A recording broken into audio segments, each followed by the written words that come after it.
Hello hi everyone, it's Thursday evening.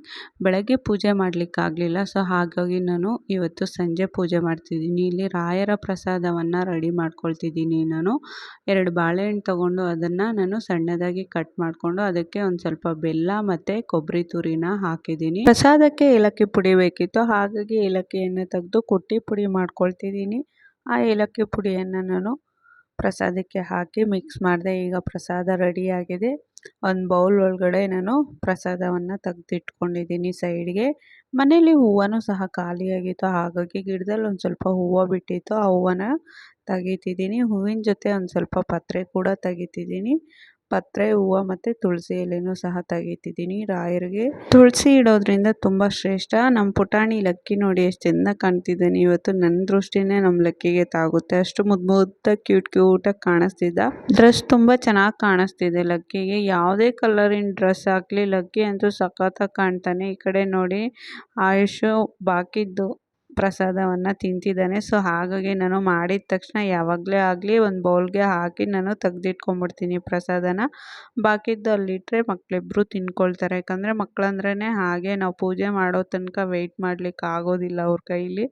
ಹಾಗಾಗಿ ನಾನು ಒಂದು ಸ್ವಲ್ಪ ತೆಗೆದು ದೇವ್ರ ಮನೆ ಒಳಗಡೆ ಇಟ್ಕೊಂಡ್ಬಿಡ್ತೀನಿ. ಬಾಕಿದ್ದು ಆಯುಷು ಮತ್ತು ಲಕ್ಕಿ ಇಬ್ಬರು ಕೂಡ ತಿನ್ಕೊಂಡು ಸೈಡಲ್ಲಿ ಕೂತಿದ್ದಾರೆ. ದೇವ್ರ ಮನೆಯನ್ನೆಲ್ಲ ಕ್ಲೀನ್ ಮಾಡಿಕೊಂಡು ಫೋಟೋಸ್ಗೆಲ್ಲ ಅರಿಶಿನ ಕುಂಕುಮ ಇಟ್ಟು, ತುಳಸಿ ಕಟ್ಟೆಗೂ ಅರಿಶಿನ ಕುಂಕುಮ ಇಟ್ಟು, ಈಗ ನಾನು ಬಾಗಿಲಿಗೆ ಅರಿಶಿನ ಕುಂಕುಮವನ್ನು ಇಡ್ತಿದ್ದೀನಿ.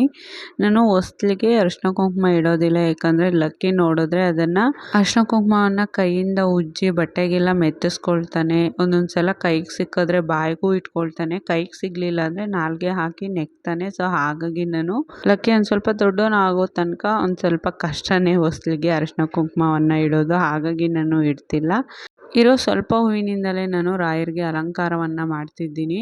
ಸೊ ಅಷ್ಟರಲ್ಲಿ ನಮ್ಮ ಲಕ್ಕಿ ಬಂದು ನೋಡಿ ಲೈಟ್ನ ಆನು ಆಫು ಮಾಡ್ತಾ ಇಲ್ಲಿ ಕುಂಕುಮನ ಎಳೆಯೋದು, ಅರಿಶಿನ ಎತ್ಕೊಳ್ಳೋದು ನೋಡಿ ಏನೆಲ್ಲ ತೀಟ್ಲೆ ಮಾಡ್ತಿದ್ದಾನೆ ನಮ್ಮ ಲಕ್ಕಿ. ಅಲ್ಲಿ ನೋಡಿ ಕೈಯಲ್ಲಿ ಅರಿಶಿನೆಲ್ಲ ಚೆಲ್ಕೊಂಡು ಬಟ್ಟೆಗೆಲ್ಲ ಮೆತ್ತಿಸ್ಕೊಂಬಿಟ್ಟ.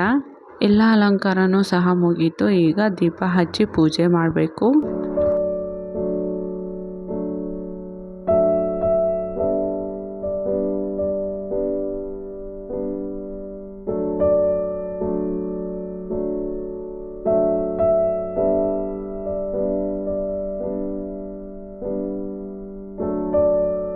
ಪೂಜೆ ಎಲ್ಲ ಮುಗೀತು. ಈಗ ನಾನು ಮನೆಗೆಲ್ಲ ಧೂಪವನ್ನು ಹಾಕ್ತಿದ್ದೀನಿ. ಧೂಪ ಹಾಕೋದ್ರಿಂದ ಮನೆಯಲ್ಲಿ ತುಂಬ ಪಾಸಿಟಿವ್ ವೈಬ್ಸ್ ಕ್ರಿಯೇಟ್ ಆಗುತ್ತೆ. ಆಲ್ಮೋಸ್ಟು ನಾನು ವೀಕ್ಲಿ 1 ಟೈಮ್ ಪೂಜೆ ಮಾಡಿದಾಗ ಮನೆಗೆಲ್ಲ ಧೂಪವನ್ನು ಹಾಕ್ತೀನಿ.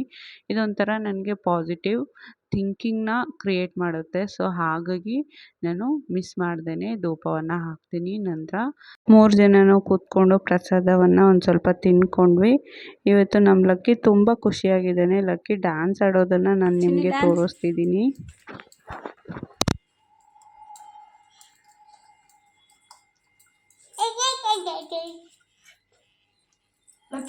Lucky dance ಇನ್ನೊಂಚೂರು ಹಿಂದಕ್ಕೋಗ.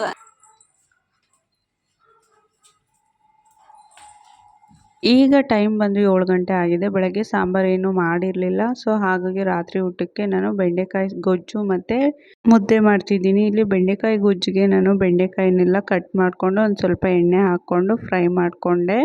ಫ್ರೈ ಮಾಡ್ಕೊಂಡಿದ ನಂತರ ಈಗ ಮಸಾಲೆ ಎಲ್ಲ ನಾನು ಬಾಣಲೆಗೆ ಹಾಕಿ ಅದ್ರ ಜೊತೆ ಆಲೂಗಡ್ಡೆನೂ ಸಹ ಹಾಕ್ತಿದ್ದೀನಿ. ಸೊ ಬರೀ ಬೆಂಡೆಕಾಯಿ ಇರುತ್ತಲ್ವ, ಅದ್ರ ಜೊತೆ ಒಂದು ಸ್ವಲ್ಪ ಕಂಪ್ನಿ ಕೊಡಲಿ ಅಂತ ನಾನು ಆಲೂಗಡ್ಡೆಯನ್ನು ಹಾಕಿದೆ. ಈಗ ಫ್ರೈ ಮಾಡ್ಕೊಂಡಿರುವಂಥ ಬೆಂಡೆಕಾಯಿನ ಹಾಕಿ ನಾನು ಒಂದು ಸಲ ಮಿಕ್ಸ್ ಕೊಟ್ಟು ಒಂದು 10 ನಿಮಿಷ ಕುದಿಸ್ಕೊಳ್ತೀನಿ. ಒಂದು 10 ಮಿನಿಟ್ಸಲ್ಲಿ ನಮ್ಮ ಬೆಂಡೆಕಾಯಿ ಫ್ರೈ ಸಹ ರೆಡಿಯಾಗಿರುತ್ತೆ. ಇವತ್ತಿನ ವ್ಲಾಗ್ ಇಲ್ಲಿಗೆ ಎಂಡ್ ಮಾಡ್ತಿದ್ದೀನಿ. ನಿಮಗೇನಾದರೂ ಈ ವ್ಲಾಗ್ ಇಷ್ಟ ಆಗಿದ್ದರೆ ನನ್ನ ಪೇಜನ್ನು ಮಿಸ್ ಮಾಡ್ದೇ ಫಾಲೋ ಮಾಡಿ.